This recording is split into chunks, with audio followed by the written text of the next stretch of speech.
الحمد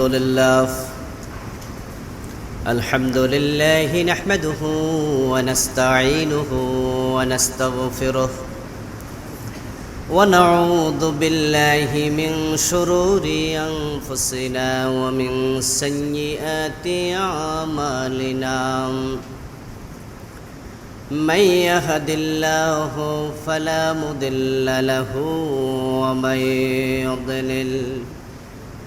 ومن يضلل فلن تجد له وليا مرشدا وأشهد أن لا إله إلا الله وأن محمدا عبده ورسوله أما بعد فقد قال الله تعالى في كلامه المجيد أعوذ بالله من الشيطان الرجيم بسم الله الرحمن الرحيم إن الله وملائكته يصلون على النبي يا أيها الذين آمنوا صلوا عليه وسلموا تسليما اللهم صل على محمد وعلى آل محمد كما صليت على إبراهيم وعلى آل إبراهيم إنك حميد مجيد اللهم بارك على محمد وعلى آل محمد كما باركت على إبراهيم وعلى آل إبراهيم إنك حميد مجيد اللهم صل وسلم وبارك عليه মুআজ্জাজ মুকাররম সম্মানীয় মুসল্লিয়ান ইজাম আমরা আল্লাহ তাআলার পবিত্র জাতির শুরুতেই শুকরিয়া জ্ঞাপন করছি যে মহান মনিব আমাদের সকলকে করোনার বিপর্যস্ত পরিস্থিতিতে সুস্থ রেখেছেন যথাসময়ে পবিত্র মসজিদে জুমার নামাজ পড়ার জন্য হাজির হওয়ার তৌফিক দিলেন এজন্য আমরা শুরুতে আমাদের মনিব আল্লাহ তাআলাকে শুকরিয়া জানাই কৃতজ্ঞতা জানাই কালিমাতু শুকর পড়ি আলহামদুলিল্লাহ দরুদ ও সালাম বিশ্বনবী সাইয়্যিদুল মুরসালিন ইমামুনা কুদওয়াতুনা হাবিবুনা সানাদুনা তাবিবু কুলুবিনা মুহাম্মাদুর রাসূলুল্লাহ সাল্লাল্লাহু আলাইহি ওয়াসাল্লামের উপর সাহাবাই কেরাম ও শুহাদায়ে জামের আলা ইল্লিয়িন আল্লাহ তাআলার কাছে কামনা করছি আমিন। সম্মানীয় ভাইয়েরা, আমরা কথা বলছিলাম কবরের জগৎ নিয়ে। আমরা বলেছিলাম একজন মুমিনকে কবরে প্রশ্ন করা হবে মোট 5টি, আর কাফেরের প্রশ্ন হবে 4টি, একটি কম হবে। আমরা আলোচনা করছিলাম প্রথম প্রশ্নটি করবেন আল্লাহ নিজে, আর সেই প্রশ্নটি হবে সাইকোলজিক্যাল, সেটা হবে মনস্তাত্ত্বিক। আল্লাহ তাআলা সূর্যকে ডুবন্ত অবস্থায় হাজির করে তিনি জানতে চাইবেন যে ব্যক্তি প্রশ্নের মুখোমুখি হচ্ছে সে নামাজি ছিল কি না। যদি সে নামাজের কথা বলতে পারে তাহলে সে প্রথম প্রশ্নের উত্তরে পাশ করে ফেলল। আমরা বলেছি যে আল্লাহর প্রশ্নের জবাব যে ব্যক্তি দিতে পারবে, ইউসাব্বিতুল্লাহুল্লাযীনা আমানু বিল কওলিস সাবিতি ফিল হায়াতিদ দুনিয়া ওয়া ফিল আখিরাহ। আল্লাহ তাআলা ঈমানের উপরে যাকে অটল অবিচল দুনিয়াতে রেখেছিলেন, তিনি কবরেও তাকে এবার ঈমানের উপরে অটল রাখবেন ইনশাআল্লাহ। আল্লাহ তাআলার প্রশ্নের জবাব দেওয়ার পরে বাকি প্রশ্নগুলোর জবাব দেওয়ার দায়িত্ব নেবেন কে? আল্লাহ তাআলা নিজে। কারণ প্রশ্ন হবে আরবিতে, জবাবও দিতে হবে আরবিতে। আল্লাহর অনেক এমন বান্দা আছেন যারা আরবি ভালো জানেন না, কিন্তু মুত্তাকি ফরেজগার মানুষ। আবার আবু জেহেল আবু লাহাব ভালো আরবি জানতো, কিন্তু জবাব দিতে পারিনি। জবাবের ব্যবস্থা আল্লাহ করে দেবেন। প্রথম প্রশ্ন আমরা আলোচনা করেছিলাম গত জুমাতে। প্রথম প্রশ্ন ফেরেশতাদের পক্ষ থেকে যেটা হবে সেটা হলো মান রব্বুকা, অর্থাৎ কবরের দ্বিতীয় প্রশ্ন। প্রথম প্রশ্ন আল্লাহ করলেন সাইকোলজিক্যালি। এবার ফেরেশতাদের প্রথম প্রশ্ন, তোমার রবকে? যে ব্যক্তি দুনিয়াতে আল্লাহ তাআলাকে রব মেনে জীবন যাপন করেছে সে উত্তর দিবে, সে বলবে রব্বি আল্লাহ, আল্লাহ আমার রব। আমরা গত জুমায় এ বিষয়ে কথা বলে ফেলেছি। আল্লাহকে যে রব মানে সে তার মালিক, তার লালন কর্তা, পালন কর্তা, রিজিক দাতা আল্লাহ ছাড়া কাউকে আর মানতে পারবে না। যিনি রব হবেন তিনি মালিক হবেন। কুল আউযু বিরাব্বিন নাস মালিকিন নাস। রবের রুবুবিয়তের পরিচয় তার মালিকানা দিয়ে প্রকাশিত হয়। যিনি লালন পালন করেন তিনি মালিকও হবেন। এজন্য হাসরের ময়দানে আল্লাহ তাআলা প্রকাশিত হয়ে তিনি বলবেন আনাল মালিক আইনা মুলুকুল আরদ, আমি মালিক, জমিনের মালিকেরা কোথায়? আল্লাহ তাআলা প্রশ্ন করবেন লিমানিল মুলকুল ইয়াউম, আজকের মালিকানা কার, রাজত্ব কার? জবাব হবে লিল্লাহিল ওয়াহিদিল কাহ্হার। তাহলে রব যে ব্যক্তি আল্লাহকে মানে সে আর কখনো নিজে রব হতে পারে না, সে গোলামই থাকা লাগবে। আমরা আল্লাহর গোলাম থেকে মরতে চাই, ঠিক না? আমরা রব হতে চাই না। দুনিয়াতে রুবুবিয়তের দাবি করেছে অনেক মানুষ। ফেরাউন করেছিল, নমরুদ করেছিল। ওরা সরাসরি বলছে আর কি, দাবি করেছে এবং সেটা মুখে বলেছে, কিন্তু রুবুবিয়তের দাবি করে মুখে বলে না। এমন মানুষও আছে যারা আল্লাহর আইন মানে না, বরং নিজেরা আইন বানায়। যারা গার্মেন্টসের মালিক, ব্যাংকের মালিক, ফ্যাক্টরির মালিক, আপনারা যারা প্রাইভেট বিভিন্ন প্রতিষ্ঠান করেছেন, প্রতিষ্ঠানের মালিক দাবি করছেন যে আমি প্রতিষ্ঠান করেছি। যারা চাকরি করে তারা আইন বানায়। কথা বলেন, কোন অধিকার তাদের আছে? তারা বরং যে মালিকের প্রতিষ্ঠানে চাকরি করছে তাদের আইন মানতে বাধ্য। ওই আইন, রুল রেগুলেশন গুলো মানবে, মেনে সে চাকরি করবে। আইন বানাবে যিনি মালিক, প্রতিষ্ঠানের মালিক। আর যারা এখানে আসবে চাকরি করতে তারা চাকর, তারা আইন মানবে। এখন এই জমিনে আপনারা আমরা যারা আছি, আমরা কি জমিনের মালিক নাকি আরেকজন মালিক আছে? আমাদের পরিচয় হলো আমরা হলাম ওই মালিকের চাকর, গোলাম। এই জন্যই কবরে ফেরেশতা জিজ্ঞাসা করবে তোমার কে, তোমার রব? বলো তুমি কাকে রব মেনে চলেছ? সুতরাং আপনারা যারা কোনোভাবে ওদের সাথে সম্পৃক্ত হয়ে গেছেন, যারা নিজেরা মালিকানা দাবি করছে, রব দাবি করছে, আইন বানাচ্ছে, আল্লাহর আইনকে বৃদ্ধাঙ্গুলি দেখাচ্ছে, ওই লোকগুলো মুখে বলে না তারা যে রব, কিন্তু কামে বুঝায়। আর আপনি যদি তাদের সহযোগী হন, সাপোর্টার হন, তাহলে আপনিও তাদের দলভুক্ত হয়ে যাবেন।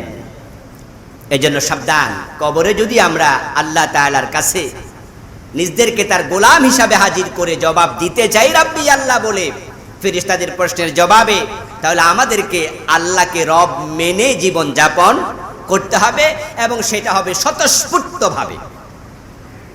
আমার ভাইয়েরা, নিজেকে আল্লাহর গোলাম দাবি করার মাঝে কোনো হীনতা নাই, লজ্জা নাই, বরং আল্লাহর গোলাম হওয়ার মাঝেই আছে আপনারা আমার জন্য সৌভাগ্যের চাবিকাঠি। এখানে আছে গর্বের বিষয়। তাই তো পৃথিবীতে যত নবী রাসূল এসেছিলেন, সব নবী রাসূল নিজের পরিচয় দিয়েছিলেন আমি আল্লাহর বান্দা, আল্লাহর গোলাম। যে কালেমা পড়ে আমরা মুসলমান হই, সে কালেমার মাঝেও আমরা বলি ওয়া আশহাদু আন্না মুহাম্মাদান আবদুহু ওয়া রাসূলুহু।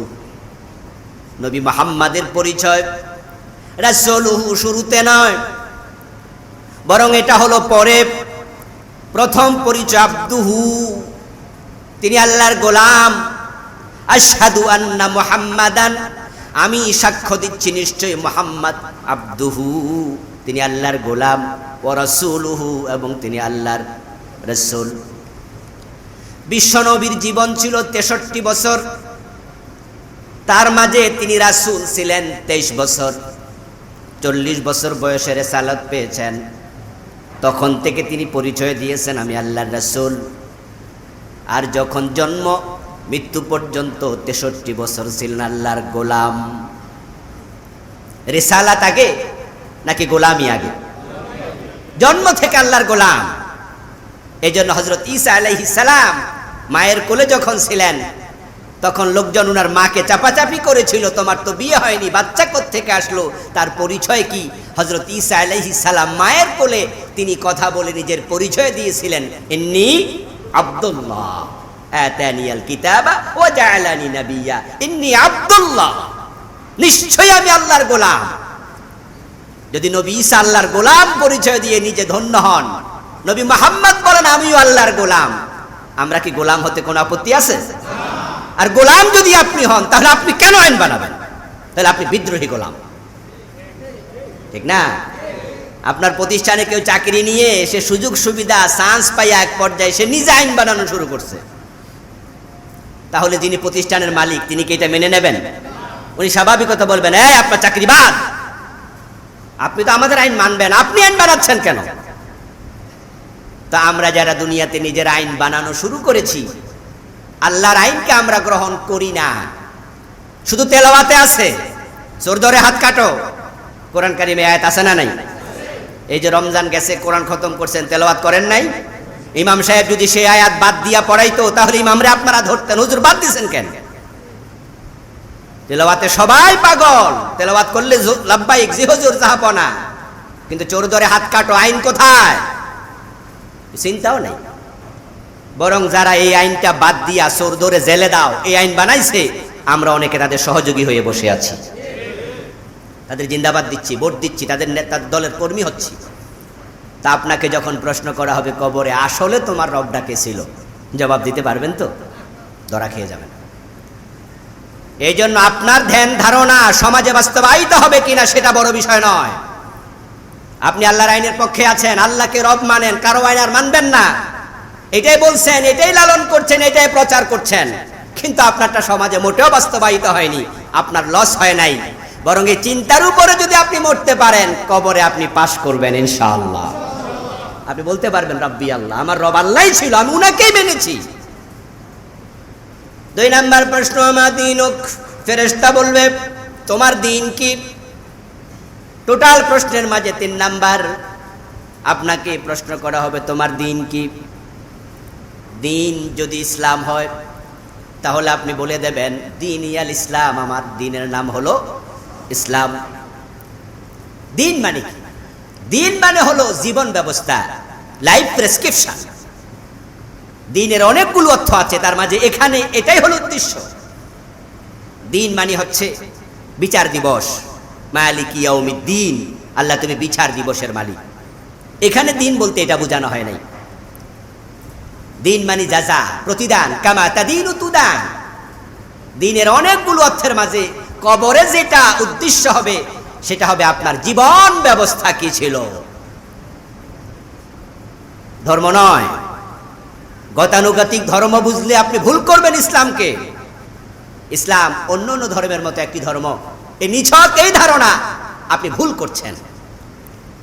ইন্নাদ-দীন ইনদাল্লাহিল ইসলাম, লাইফ প্রেসক্রিপশন, টোটাল জীবন একবারে top to bottom, bottom to top, আপনার জন্মের পর থেকে আপনার মৃত্যু পর্যন্ত পুরা জীবন আপনি কিভাবে চালাবেন, একটা ব্যবস্থাপত্র, একটা সংবিধান, বিধিবদ্ধ কিছু বিধান আছে, ওই বিধানের নাম হলো ইসলাম।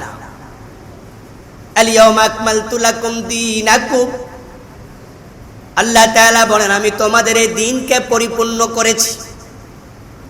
ইসলাম যদি হয় আপনার দ্বীন, আপনার দ্বীন কি অর্ধেক, 3 ভাগের 1 ভাগ, না 3 ভাগের 4 ভাগ, নাকি পুরা জীবন? আল-ইয়াওমা আকমালতু লাকুম দীনাকুম, তোমার দ্বীন পূর্ণ করে দিলাম।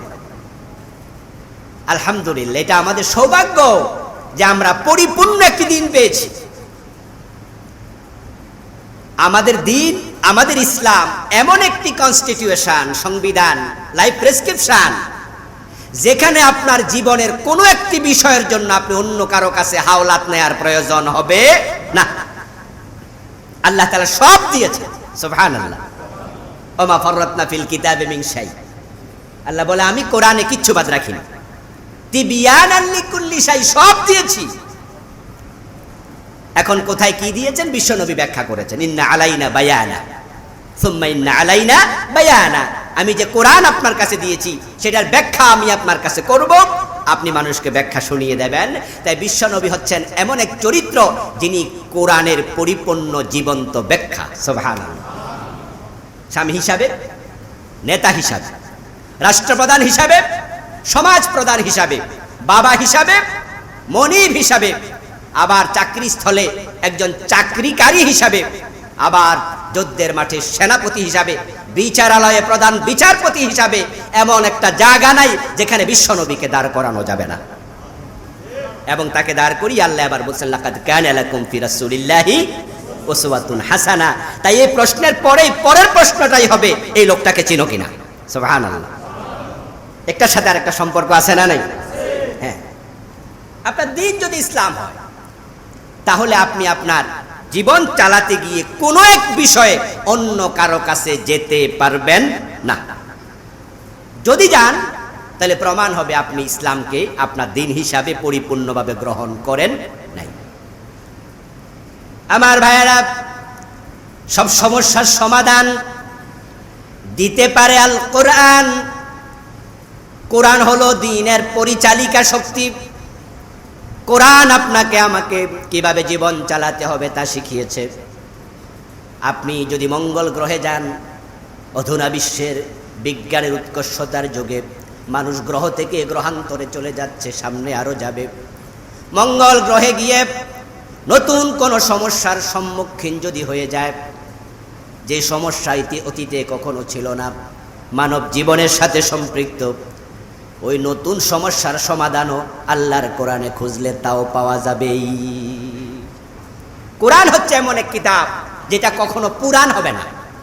এটা চিরসতেজ, এটা চির আধুনিক, এটা শুধু মডার্ন নয়, এটা আল্ট্রা মডার্ন। এটা সব যুগের সাথে 100% মিলতে থাকবে। সুবহানাল্লাহ। কোথাও সরাসরি আছে, কোথাও ইঙ্গিতে আছে, কোথাও ইবারতে আছে, কোথাও তার তাকাজার ভিতরে আছে। দালালাতুন নাস, ইবারাতুন নাস, ইশারাতুন নাস, ইক্তিজাউন নাস। আল্লাহ বলছে আমি কিছু বাদ দেইনি। কিন্তু আজকে পরিতাপ, এই মুসলমানেরাই আজকে তারা এটার জন্য এখানে যায়, এটার জন্য ওখানে যায়। কোনোটা খুঁজতে লেলিনের কাছে যায়, কোনোটা খুঁজতে কার্ল মার্কসের কাছে যায়, কোনোটা খুঁজতে মাও সেতুং এর কাছে যায়, কোন উদাহরণ দিতে জর্জ ওয়াশিংটনের কাছে যায়, কোন বিষয় বলতে আবার মহাত্মা গান্ধীর তুলনা দিতে হয়, মিস্টার গান্ধীকে টেনে আনতে হয়। কেন? আপনার কোরআনে কি সবকিছু বলা নেই? ইসলামে কি নাই? এবং আমরা জানি যে ইসলাম শব্দের অর্থই হলো শান্তি। তাহলে শান্তির প্রয়োজনে পৃথিবীর অন্য কোনো ধর্মের কাছে যাওয়ার প্রয়োজন হয় না।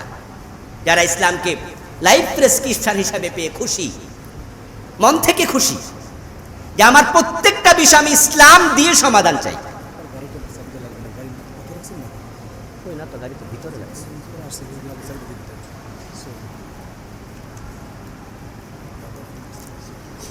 ইসলামকে পাওয়ার পরে যে ব্যক্তি খুশি হয়ে যায়, প্রতিটা বিষয়কে সে ইসলামের আলোকে সমাধান চায়।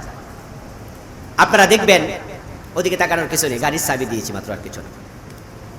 আমার ভাইয়েরা, দেখবেন কিছু লোক আছে, আপনি যদি ইসলামের কথা টেনে আনেন তাহলে মুখটা কালো করে বলে আচ্ছা সব জায়গায় ইসলাম ঢোকাও কেন? এমন কথা বলার লোক আছে না? যে মনটা একটু খারাপ করে বলে আচ্ছা সব জায়গায় ইসলাম টানো কেন? এই লোকগুলো ধরা খেয়ে যাবে। আর আপনারা যারা বলেন যে না সব জায়গায় ইসলাম লাগবে, আমরা যখন টয়লেটে যাই সেখানেও ইসলামের বিধি নিষেধ আছে না নাই? তো ইসলাম কই নাই? আপনি যখন থুতু ফেলবেন, ওই থুতুটা কোন দিকে ফেলবেন, কিভাবে ফেলবেন, ইসলামে সেটাও আছে না নাই? ডাক্তারের কাছে যাওয়ার পরে ডাক্তার কিছু ঔষধের নাম লিখে দেয়। ঔষধের নাম লিখে দেওয়ার পরে কোনটা কয়বার খাওয়া লাগবে, কখন খাওয়া লাগবে, খালি পেটে না ভরা পেটে, ওইটা সহ তার প্রেসক্রিপশনে লেখা থাকে। আপনি যদি চিকিৎসা চান তাহলে আপনাকে প্রেসক্রিপশনে ঔষধ যা লেখা আছে, যেইভাবে লেখা আছে, যখন যেভাবে খেতে হবে সবটা ফলো করতে হবে। আপনি প্রশ্ন তুলতে পারবেন না ডাক্তার সাহেব খালি পেটে খাবো না ভরা পেটে খাবো, এসব আপনি বাদ দেন। ডাক্তার বলবে তাহলে আপনার ওষুধ আপনি খান যান, আমার কাছে আসছেন কেন? আমরা যখন ডাক্তারের কাছে যাই তখন আমরা সবটা অনুসরণ করি। নিজের জীবনের চিকিৎসার জন্য, অসুখ সারার জন্য যদি ডাক্তারের প্রেসক্রিপশন মানতে হয়, আল্লাহ তাআলা একটি প্রেসক্রিপশন দিয়েছেন, সেটা হলো 30 পারা। আমাদের জন্য এই কনস্টিটিউশন থাকতে বলুন তো আর কোন সংবিধান কি মুসলমানের প্রয়োজন আছে? আদৌ নাই। এই বিশ্বাস নিয়ে আপনাকে মরতে হবে। ওয়া আতমামতু লাকুম নি'মাতি ওয়া রাদিতু লাকুমুল ইসলামা দীনা। আল্লাহ বলে এটা আমার নেয়ামত যেটা আমি তোমাদের জন্য পরিপূর্ণ করেছি। সুবহানাল্লাহ। আদম থেকে হযরত ঈসা আলাইহিস সালাম পর্যন্ত কোন নবীর ধর্ম পরিপূর্ণ ছিল না। আল্লাহ তাআলা বলেন আমাদেরকে লক্ষ্য করে, ওয়া আতমামতু লাকুম নি'মাতি ওয়া আতমামতু লাকুম, ও উম্মতে মুহাম্মাদি, আমার নেয়ামত আমি তোমাদের জন্য পরিপূর্ণ করে দিয়েছি। সুবহানাল্লাহ। ওয়া রাদিতু লাকুমুল ইসলামা দীনা, শব্দের দিকে তাকান, আল্লাহ তাআলা কত চমৎকার ভাবে বলছেন, এবং তোমাদের জন্য ইসলামকে পরিপূর্ণ করে, এই নিয়ামতকে আমি সম্পন্ন করে, আমি ইসলামকে তোমাদের লাইফ প্রেসক্রিপশন হিসাবে দিয়ে আমি আল্লাহ খুশি হয়ে গেছি। কে খুশি হয়েছেন? ও রাদিতু, আমি আল্লাহ খুশি। এবার প্রশ্ন হলো আপনি পাইয়া খুশি তো? না, আপনার অনেকেই বেজার। হুজুর সব জায়গায় ইসলাম টানেন কেন? তাহলে যারা আল্লাহর খুশির সাথে খুশি হতে পারে নাই, কবরে প্রশ্নের জবাব দিতে পারবে না। এই জন্য ইসলামকে নিছক ধর্ম নয়, হিন্দু ধর্ম 12 মাসে 13 পূজা, ডেটস এনাফ। খ্রিস্টানদের ধর্ম, তারা সপ্তাহে একদিন তাদের গির্জায় যাবে, ডেটস এনাফ। ইহুদিদের ধর্ম, তারা একদিন সেনেগালে যাবে, সপ্তাহে একদিন, ডেটস এনাফ। আপনারা জেনে থাকবেন, খ্রিস্টানরা ইবাদত করে শনিবার, ঠিক না? তাদের জন্য শনিবার হলো পুণ্যের দিন, হ্যাঁ, রবিবার। ও ইহুদিদের জন্য হলো শনিবার। তাহলে তারা সপ্তাহে একদিনকে বেছে নিয়েছে। ওই একদিন তারা গির্জায় যাবে, তাদের সেনেগাগে যাবে, ওখানে গিয়ে তারা কিছু পূজা অর্চনা করবে, আর বাকি 6 দিন সপ্তাহে তাদের মন মতো চলবে, কোনো অসুবিধা নেই। কিন্তু আপনারা যারা সপ্তাহে একদিন আসবেন শুধু, ঠিক না? দিনে 5 বার আসবেন, দায়িত্ব শেষ। মসজিদে আসবেন, 5 বার নামাজ পড়বেন, পরে যাই আপনি সুদ খাবেন, গোশ খাবেন, যা ইচ্ছা তাই করবেন। জি না, ওয়াবুদ রাব্বাকা হাত্তা ইয়াতিয়াকাল ইয়াকিন, যে ইসলাম তোমাকে দিয়েছি, মৃত্যু আসা পর্যন্ত ওই ইসলাম থেকে তুমি এক চুল পরিমাণ সরতে পারবে না। সুবহানাল্লাহ।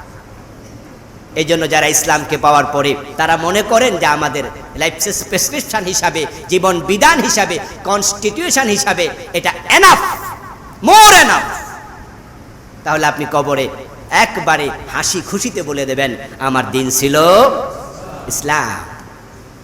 জাতিসংঘের অধিবেশন বসেছিল, সৌদি আরবের তখন প্রেসিডেন্ট ছিলেন আপনার বাদশাহ ফয়সাল।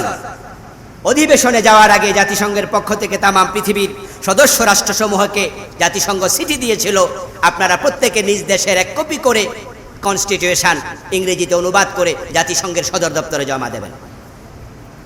তাম পৃথিবীর যত সদস্য রাষ্ট্র আসে সবাই তাদের দেশীয় কনস্টিটিউশনের 1 কপি করে সদর দপ্তরে জমা দিল। বাদশাহ ফয়সাল তিনি যখন গেলেন, যাওয়ার সময় তিনি কোরআন মাজিদের একটা ইংরেজি কপি তিনি সদর দপ্তরে উনার লোক দিয়ে পাঠালেন, উনার সাথে যারা আছেন। যখন এটা জমা দিলেন তখন জাতিসংঘের দায়িত্বপ্রাপ্ত কর্মকর্তা সামনে দেখেন, চোখের সামনে কত চমৎকার করে মোড়ানো গিলাফ খুলে দেখেন দি হোলি কোরআন। সুবহানাল্লাহ বলবেন না? কি লেখা? দি হোলি কোরআন। তো উনি পেয়ে বলল যে এটা কি, হোয়াট ইজ দিস, এটা কি? তখন বললেন যে আমাদের বাদশাহ ফয়সাল এটা দেওয়ার জন্য বলছে, আপনারা কি চিঠি লিখছেন সবাই যেন 1 কপি করে কনস্টিটিউশন জমা দেয়? তো বললো হ্যাঁ, কিন্তু এইটা কি? আমরা তো তোমার দেশের সংবিধান চেয়েছি, তো তুমি তোমাদের ধর্মীয় কিতাব আনছো কেন? এটা তো আমরা চাই নাই, তোমরা বুঝতে ভুল করছো। তো বাদশার সাথে যোগাযোগ করলো, বাদশাহ বললো তুমি উনাকে জানাইয়া দাও মুসলমানদের কোরআন থাকতে আর কোনো সংবিধান লাগে না। এটা আমার শুধু ধর্মীয় কিতাব নয়, এটা আমার জীবনের প্রেসক্রিপশন, এটা আমার কনস্টিটিউশন। আমার ভাইয়ের আলহামদুলিল্লাহ, কয়েকদিন আগে আমাদের বাংলাদেশ সংসদে অধিবেশনে দেখলাম যে একজন দোয়া করতেছেন। ওই করোনা টরোনা পাই এখন তো কিছু দোয়া টোয়া সব জায়গায় চলছে, ওই দোয়ার মাঝে উনি বলতেছেন যে কোরআন আমাদের সংবিধান, এটা আমাদের মেনে চলতে হবে। আল্লাহ তৌফিক দাও। কি সুন্দর করে বলতেছেন। আসলে যেই কথাগুলো আমরা মুখে বলছি, যদি বাস্তবে এটা মেনে নিতাম, তাহলে আমাদের সমাজটা স্বর্গীয় সমাজে পরিণত হয়ে যেত, শান্তির পলকুধারা সমাজের পরতে পরতে প্রবাহিত হয়ে যেত, এবং দুনিয়ায় শান্তি মিলত, কবরে প্রশ্নের উত্তর দেওয়ার ব্যবস্থাও হয়ে যেত। এখন আমরা দুনিয়াতে কে কি বলছে, কে কোন পথে চলছে, এটার দিকে না তাকাইয়া কবরে নিজের প্রশ্নের জবাবের ব্যবস্থা নিজের করা দরকার আছে কিনা। প্রতিদিন কত মানুষ মারা যায়, এটা কিন্তু আমরা আগে কোনোদিন শুনতাম না। টেলিভিশনে দেখাইতো না যে বাংলাদেশে এতজন মারা গেছে, কিন্তু করোনা আসার পরে এটা দিনে হাজার হাজার বার দেখায়। টোটাল মৃত্যুর সংখ্যা জানি না, কিন্তু করোনায় কয়জন মারা গেছে, 30 জন 40 জন এরকম বলতেছে। ওই 40 জনের ভিতরে কি আগামী সপ্তাহে আপনার নামটা ঢুকতে পারে না? আমারটা পারে না? এখন কবরে যাওয়ার পর আপনার প্রশ্নের জবাব কি আপনার নেতা দেবে? অন্য কেউ ব্যবস্থা করবে?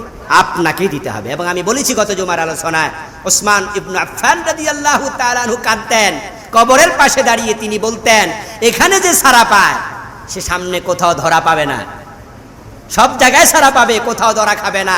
আর কবরে যে ধরা খায় সামনে কোথাও ছাড়া পাবে না। আমি ওসমান জানি না কবর আমার সাথে কি আচরণ করে।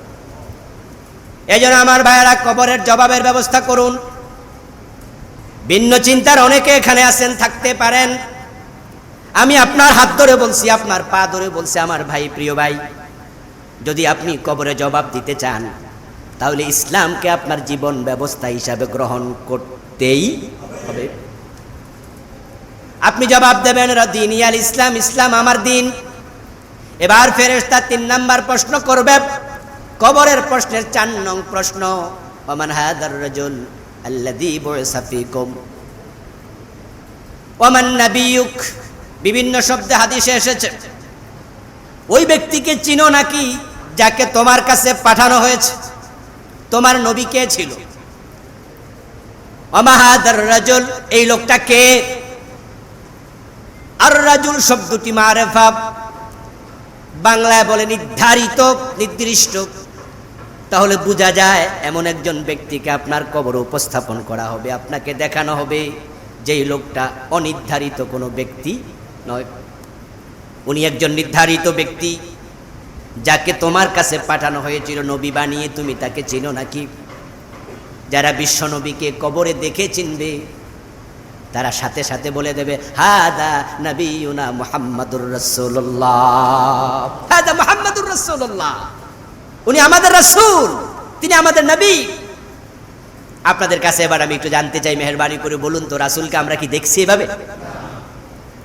কেউ হয়তো স্বপ্নযোগে দেখেছেন, আর স্বপ্নযোগে দেখা এটা এক এক সুরত এক একজন দেখে। যে ব্যক্তির ঈমান যত স্ট্রং, তার দেখার সুরত তত উত্তম।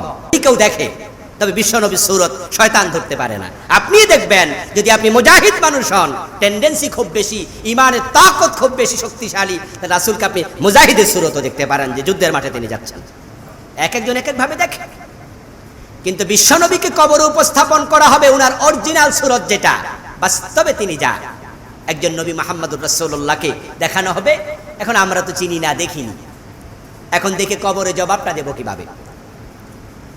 উত্তর একটাই, জবাবের ব্যবস্থা করবেন কে? আল্লাহ। তিনি আপনাকে চিনিয়ে দেবেন, আপনি বুঝবেন তিনি আপনার নবী। এখন রাসূলকে কিভাবে দেখানো হবে আল্লাহু আলাম, আল্লাহ ভালো জানেন। আজকে বিজ্ঞানের উৎকর্ষতার কারণে আমরা জানি, আমরা দেখি, আমেরিকার হোয়াইট হাউসে যখন ডোনাল্ড ট্রাম্প বক্তব্য দেয়, তখন আমরা ঘরে বসে তাকে আমাদের টেলিভিশন চ্যানেলে দেখতে পাই। টেলিভিশনের কর্নারে লেখা ওঠে LIV, লাইভ।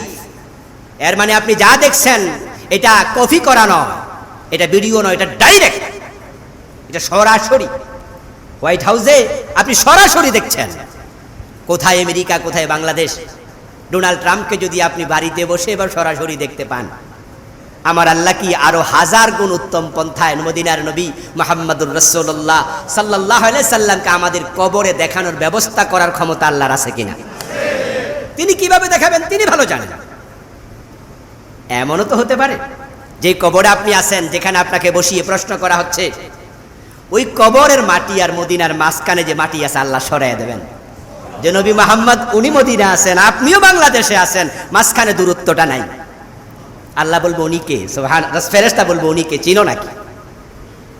এখন আপনি রাসূলকে দেখবেন, চিনতে হবে।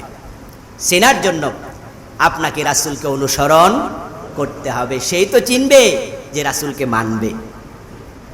এই জন্য বিশ্বনবী মুহাম্মদুর রাসূলুল্লাহ সাল্লাল্লাহু আলাইহি ওয়াসাল্লামকে পাওয়ার পরে আমরা দুনিয়াতে উনাকে ছাড়া আর কাউকে একচ্ছত্র আনুগত্যের অধিকারী, একচ্ছত্র অনুসরণের মালিক আর কাউকে আমরা মনে করতে পারি না।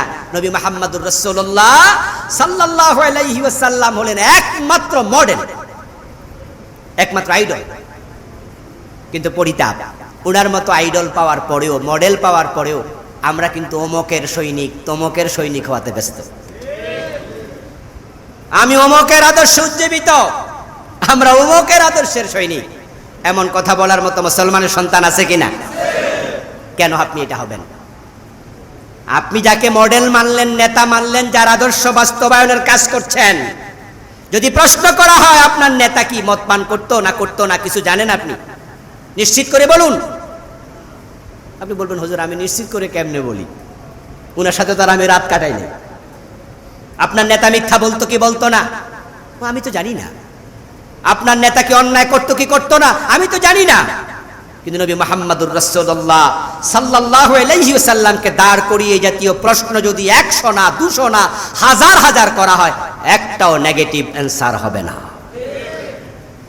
তাহলে এমন একজন ব্যক্তিকে আপনি আপনার লিডার হিসাবে পেয়ে, উসওয়া কদওয়া হিসাবে পেয়ে আপনি অন্য কাউকে লিডার মানেন কেন? আর যারা মানছেন তারা নবী মুহাম্মদকে কবরে চিনতে পারবেন না। আল্লাহর হাবিব আপনার উসওয়ায়ে হাসানা, সর্বোত্তম মডেল। তাহলে ওনার জীবনের সাথে আপনার জীবন মিলা লাগবে, ওনার সূরতের সাথে আপনার সূরত মিলা লাগবে, ওনার সিরতের সাথে আপনার সিরত মিলা লাগবে। যদি আপনি মিলাতে পারেন তাহলে আপনি উত্তর দেবেন, রাসূলকে চিনবেন, উত্তর দিতে দেরি হবে না। কিন্তু পরিতাপ, আল্লাহর এমন অনেক বান্দা আছেন যাদের চেহারার সাথে রাসূলের চেহারার মিল থাকবে না। আল্লাহর হাবিবকে যখন কবরে দেখবেন, বলুন তো রাসূলের মুখে দাড়ি আছে না নাই? তো যেই আপনি মারা গেলেন আপনার মুখে ধরেন দাড়ি নাই, তো রাসূলের সাথে আপনার চেহারার মিল না অমিল? অমিল হয়ে গেল। আল্লাহর হাবিব সাল্লাল্লাহু আলাইহি সাল্লামের একটা সুন্নাহর সাথে যাবে, সে সুন্নাহর নাম হলো দাড়ি, লিহিয়া। আমরা মেসওয়াক করি, মেসওয়াক কি সাথে যায়? আমার মাথায় পাগড়ি আছে, এটাও একটা সুন্নাহর অংশ, এটা সুন্নাতুল লিবাস, এটা পোশাকের সুন্নাহ। আমি মরার পরে কি এটা দেবে? আমাদের মাথায় টুপি আছে না, মৃত্যুর পরে টুপি দেবে? গায়ে পাঞ্জাবি আছে, এটা দেবে? কিন্তু দাড়িটা সাথে যাবে। একটা সুন্নাহই সাথে যায়, সেটা হচ্ছে দাড়ি। কিন্তু এটা মানছেন না। এইভাবে কত সুন্নাহ জীবনে আপনি নেননি, আল্লাহর হাবিব জানিয়েছেন। এই জন্য বিশ্বনবীকে অনুসরণ করতে হবে পদে পদে, কদমে কদমে। রাসূল সাল্লাল্লাহু আলাইহি ওয়াসাল্লাম সাহাবী, ইসলামের দ্বিতীয় খলিফা ফারুক আযম ওমর রাদিয়াল্লাহু তাআলা আনহুর ছেলে আব্দুল্লাহ ইবনে ওমর রাদিয়াল্লাহু তাআলা আনহুমা মরুভূমিতে এক গাছের নিচে শুয়ে আছেন। কোন এক কাফেলা যাওয়ার পথে উনাকে দেখলো, চিনতে পারলো আমিরুল মুমিনিন ওমরের ছেলে। হুজুর আপনি এখানে কি করছেন? মরুভূমির মাঝে গাছতলা শুয়ে আছেন। আব্দুল্লাহ ইবনে ওমর রাদিয়াল্লাহু তাআলা আনহুমা বলছেন, না কিছু করছি না, একটু শুয়ে আছি। কোথায় গিয়েছেন? বলে কোথাও যাই নাই, এখানে একটু শোয়ার জন্য আসছি। উনারা অবাক হলেন, হুজুর বুঝলাম না, বাড়িতে শোয়ার জায়গা নাই নাকি? আপনি মরুভূমির মাঝে শুইতে আসছেন। তিনি বললেন, আজকে আমার কোনো কাজ কাম নাই, একটু ফ্রি আছি।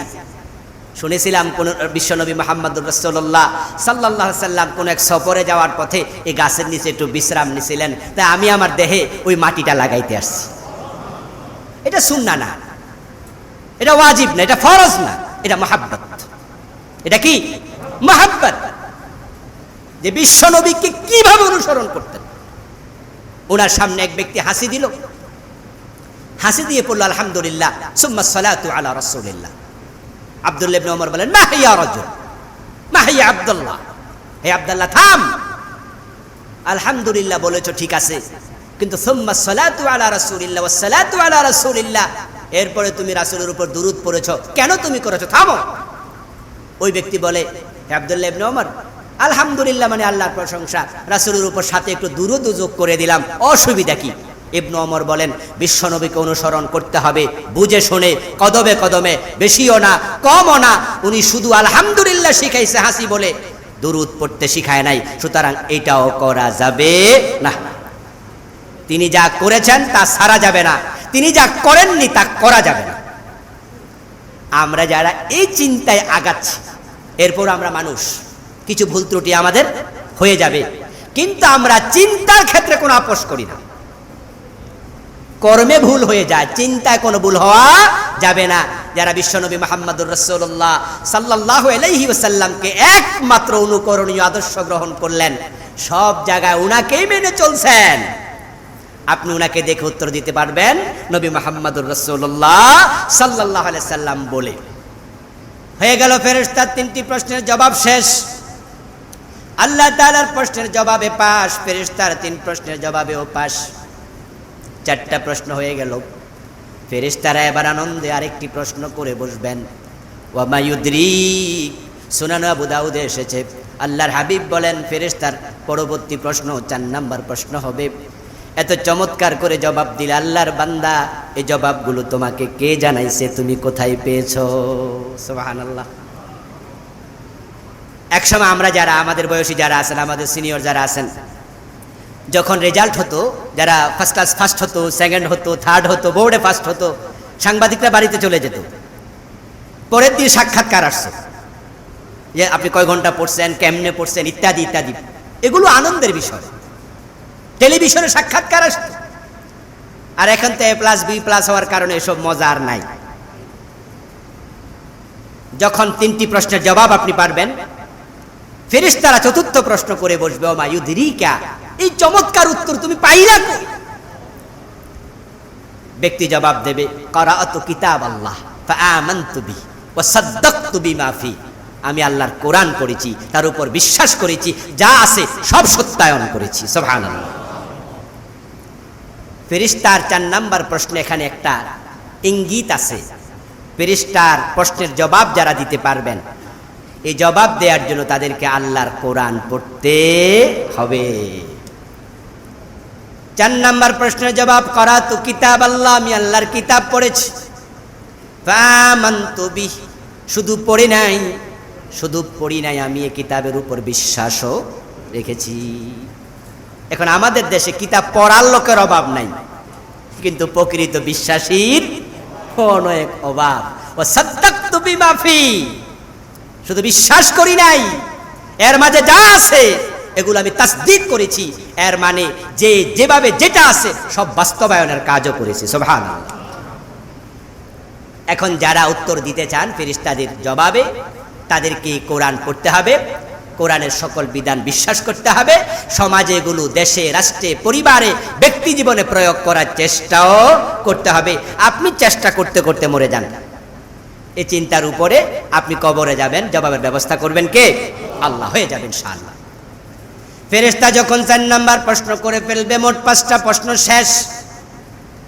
নাদা মুনাদিম মিনাস সামা ফায়াকুলু, আল্লাহ তাআলা আকাশ থেকে ডাকবেন, ডেকে বলবেন, আন সাদাক আবদি, ও ফেরেশতারা আমার বান্দাকে আর প্রশ্ন করো না, তার সাথে আর কথা বলে তাকে কষ্ট দিও না। আন সাদাক আবদি, বরং আমার বান্দা যা বলেছে সব কথাগুলো সে সত্যই বলেছে। সুবহানাল্লাহ। আপনার জবাবের সরাসরি সত্যায়নের রিপোর্ট দেবেন আল্লাহ নিজে। আন সাদাকা আবদি, আবদি মানে আমার বান্দা। আল্লাহ যাকে বলে আমার বান্দা, তার মতো সৌভাগ্যবান আর কেউ নাই। কারণ আল্লাহর বান্দা হবে যে আল্লাহর জান্নাত পাবে সে। ওয়াদখুলি ফি ইবাদি ওয়াদখুলি জান্নাত। আল্লাহ যদি কাউকে বলে আমার বান্দা, এর মানে হলো আপনার জান্নাত নিশ্চিত। এবং এই শব্দটা অনেক দামি শব্দ। আল্লাহ নিজে বলবে আমার বান্দা, এটা বিশ্বনবীকে বলেছে। সুবহানাল্লাযী আসরা বিআবদিহি লাইলাম মিনাল মাসজিদিল হারাম। সেখানে আল্লাহ নবী মুহাম্মদ শব্দ বলে নাই, নবী বলে নাই, রাসূল বলে নাই, বলছে আবদিহি, আল্লাহর বান্দা। এই জন্য আল্লাহ যখন বলবেন সাদাকা আবদি, থামার প্রশ্ন দরকার নাই, আমার বান্দা ঠিক বলেছে। ফালবিসুহু মিনাল জান্নাহ ওয়াফরিশুহু মিনাল জান্নাহ ওয়াফতাহু লাহু বাবান ইলাল জান্নাহ। এবার আল্লাহ তাআলা বলবেন, কথা আর বলো না, বরং তার গায়ের জামাটা ওই সাদা কাপড় আর দরকার নাই, তার কাপড় খুলে আমার জান্নাতের পোশাক পরাইয়া দাও। ফাফরিশুহু মিনাল জান্নাহ, মাটির বিছানা তার জন্য বড় বেমানান, আমার বান্দার কবরে জান্নাতের বিছানা বিছায়া দাও। ওয়াফতাহু লাহু বাবান ইলাল জান্নাহ, এই ছোট্ট সংকীর্ণ কবর নয়, অন্ধকার কবর নয়, জান্নাতের দিকে দরজা খুলে দাও। কবরটাকে এত বড় করা হবে, আল্লাহর হাবিব বলেন মাদ্দাল বাসার, তার চোখের দৃষ্টি সীমা যতটুকু যাবে তার কবর তত বড় হবে। কবরের দিকে জান্নাতের দরজা খুলে দেয়া হবে, জান্নাতের বাতাস আসতে থাকবে, জান্নাতের সুগন্ধ ঢুকতে থাকবে। ফেরেশতারা আপনাকে জান্নাতের পোশাক পরিয়ে, জান্নাতের বিছানা বিছিয়ে, জান্নাতের দিকে দরজা খুলে দিয়ে এবার বের হয়ে যাবে। যাওয়ার সময় বলবেন নাম কানাউমাতিল আরুস, সুবহানাল্লাহ পড়েন। আল্লাহর বান্দা, জান্নাতের এই বিছানায় জান্নাতের পোশাক পরে তুমি ঘুমিয়ে যাও, এক ঘুমে কিয়ামত হয়ে যাবে, সুবহানাল্লাহ।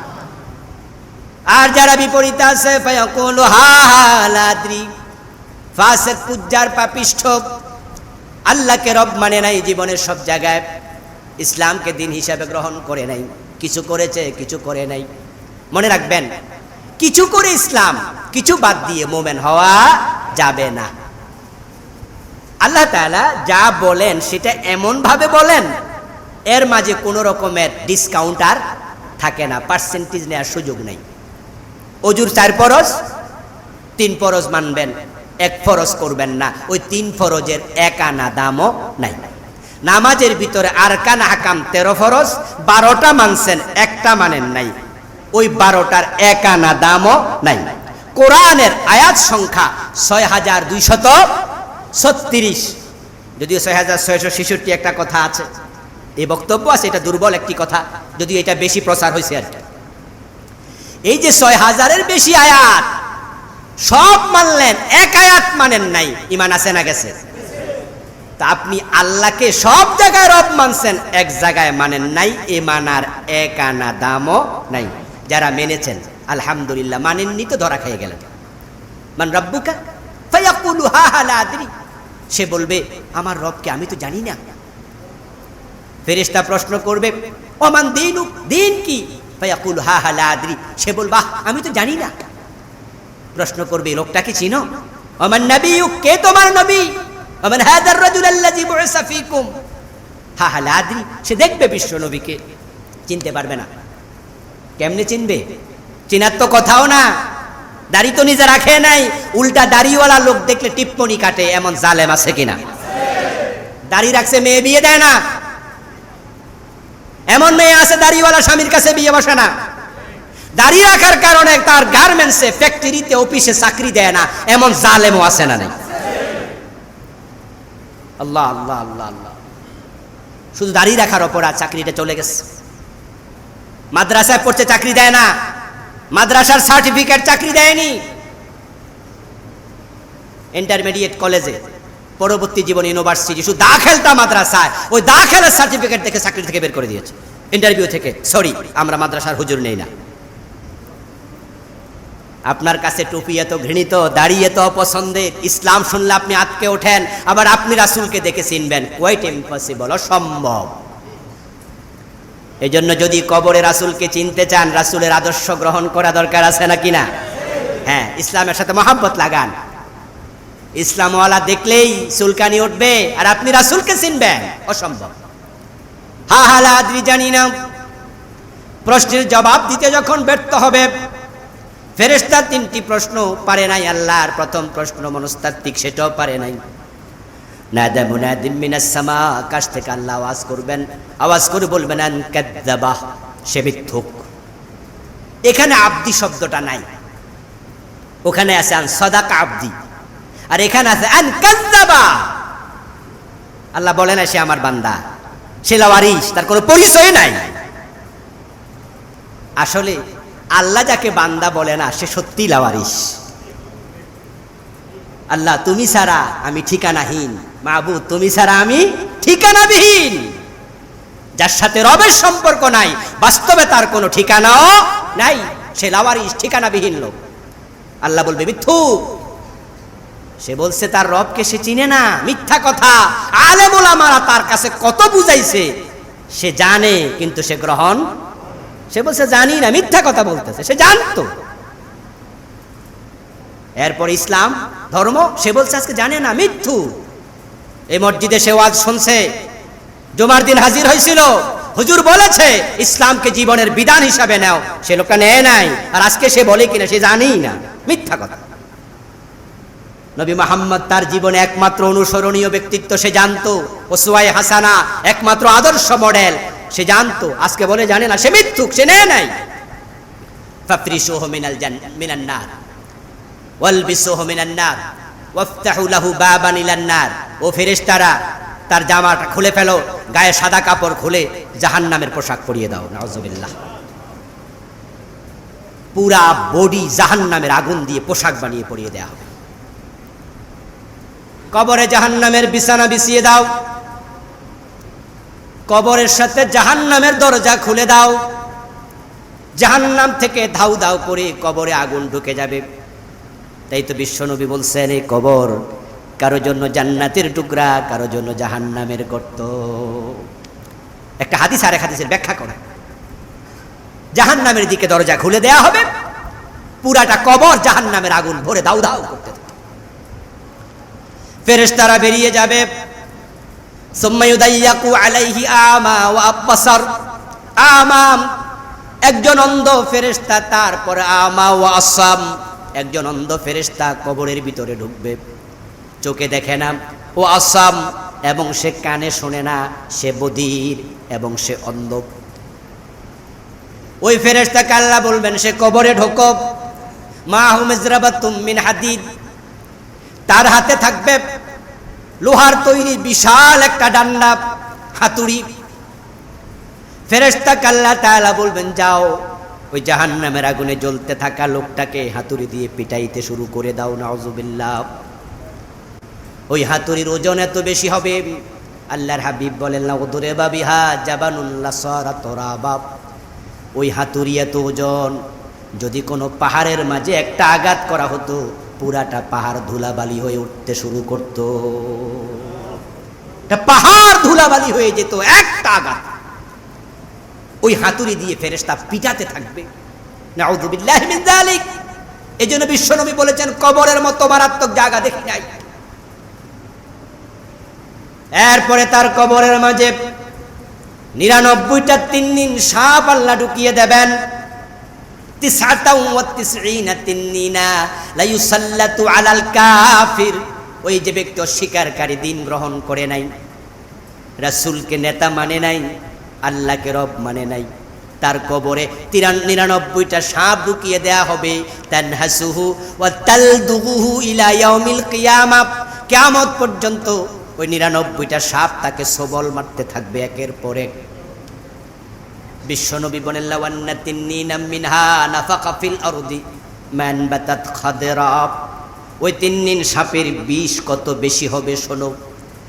যদি ওই সাপ থেকে একটি সাপ কখনো দুনিয়ার দিকে নিঃশ্বাস ছেড়ে দিত, তার নিঃশ্বাসের বিষের কারণে তামাম পৃথিবী তার সবুজ গাছপালা জন্ম নিত না। নিঃশ্বাসের বিষে কোনোদিন আর সবুজ গাছ জন্ম নিত না, এত বিষধর সাপ, আর প্রতিটাই সবল দিতে থাকবে। অন্য হাদিসে আসছে লা ইয়াজিদু হামওয়াতাহা 40 খারিফা। ওই তিন্নির সাপ যদি কাউকে একবার সবল দেয়, তার বিষ থাকবে 40 বছর, আর 99টা একসাথে সবল দিতেই থাকবে, কঠিন আযাব চলতে থাকবে। নাউযুবিল্লাহি মিন যালিক। এই জন্য যারা আমাদের আপনজন কবরে গেছে তাদের জন্য বেশি বেশি দোয়া করুন। আমরা জানি না কে কি হালাতে আছে। যারা বিপদে পড়ে গেছে, জীবিত মানুষের দোয়া তাদের উপকারে আসবে। আল্লাহর হাবিব বলছেন অন্য হাদিসে আসছে, যারা কবরে আছে, আহলাল কবর, যারা আহলুল কবর আছে, কাল গরিকিল মুতাকাওয়াস। একজন মানুষ যখন সমুদ্রে ডুবে যায়, লঞ্চ ডুবে যায়, লঞ্চ ডুবে গেলে যারা ডুবে গেছে মানুষগুলো লঞ্চের সাথে পড়ে গেছে, তারা বাঁচার জন্য যে প্রচেষ্টা চালায়, ঠিক ওই ডুবন্ত ব্যক্তির মতোই কবরের মানুষগুলো ইয়ান্তাযিরু দাওয়াতান তালহাকুহু মিন আবিন আও উম্মিন আও সাদিকিন আও আখিন আও সাদিকিন। আল্লাহর হাবিব বলছেন, যারা সমুদ্রে ডুবে যায়, আমরা এটা শুনেছি, আমরা বুঝবো না, আমরা তো ডুবিনি। সমুদ্রের স্রোত কি টান, আল্লাহু আকবার কবীরা। যারা গিয়েছেন নদীতে, সমুদ্রে দেখবেন, নদীতে নাই সমুদ্রে এগুলো আছে। আমি ভারত মহাসাগরে নেমেছিলাম, একটুকু পানি পর্যন্ত আমি দেখেছি যে কিভাবে ঢেউ টান দেয়, আল্লাহু আকবার কবীরা। সাঁতার যেন কুলানো যায় না। তা আপনার বিশ্বনবী বলছে, ওই ব্যক্তি যেমন যা পায় তা ধরে বাঁচতে চাইবে, খড়কুটা পাক যেটাই পাক, সে চাইবে কিভাবে বাঁচা যায়। কবরের মানুষটা ঠিক তার মতো, সে চাইবে একটু দোয়া নিয়ে আসে। ইয়ান্তাজিরু দাওয়া, সে অপেক্ষা করে, হায় রে আমার আমল দিয়ে তো আমি সারা পাইলাম না। আমার মা, আমার বাবা, আমার ভাই, আমার বন্ধু কেউ কিনা বলে, আল্লাহ তুমি আমার বাবাকে ক্ষমা করে দাও, আমার মাকে ক্ষমা করে দাও, আমার ওই ভাইটাকে ক্ষমা করে দাও, আমার দোস্তটাকে আল্লাহ ক্ষমা করে দাও, আল্লাহ আমি তার পক্ষ থেকে 10টা টাকা সাদাকা করলাম, আল্লাহ সওয়াবটা তার কাছে পৌঁছিয়ে দাও। বিশ্বনবী বলেন, যখন তার কাছে এই জাতীয় দোয়া পৌঁছে, ফাইযা লাহিকাতহু কানা হাব্বা ইলাইহি মিনাদ দুনিয়া ওয়া মা ফিহা, আপনার পক্ষ থেকে সামান্য দোয়া যখন তার কবরে পৌঁছানো হবে, বিশ্বনবী বলেন, তামাম দুনিয়া যত সম্পদ আছে, সবটা সম্পদ একজন ব্যক্তিকে দান করলে যত খুশি হয়, ওই সামান্য দোয়া পেয়ে কবরের মানুষটা আরো বেশি খুশি হয়ে যায়। এই জন্য আপনজনের জন্য বেশি বেশি দোয়া করুন। ইন্নাল্লাহ সুবহানাহু ওয়া তাআলা লা ইউদখিলু আলা আহলিল কুবুর মিন দুআই আহলিদ দুনিয়া আমসালাল জিবাল। বিশ্বনবী বলছেন, দুনিয়ার মানুষ যখন ছোট্ট একটু দোয়া করে, মৃত ব্যক্তির পক্ষ থেকে 1টা টাকা সাদাকা করে, আল্লাহ ওটাকে পাহাড় পরিমাণ বানায়া কবরে পৌঁছিয়ে দেয়। আপনি করেছেন সামান্য, আল্লাহ দেবে অনেক বড় করে। এজন্য আসুন আমরা আমাদের কবরকে জান্নাতের টুকরা বানাতে চাই। যেইভাবে দুনিয়ার জীবনটা সাজালে কবর জান্নাতের টুকরা হয়, ওইভাবে আল্লাহ আমাদের জীবন সাজানোর তৌফিক দান করুন, বলুন আমিন।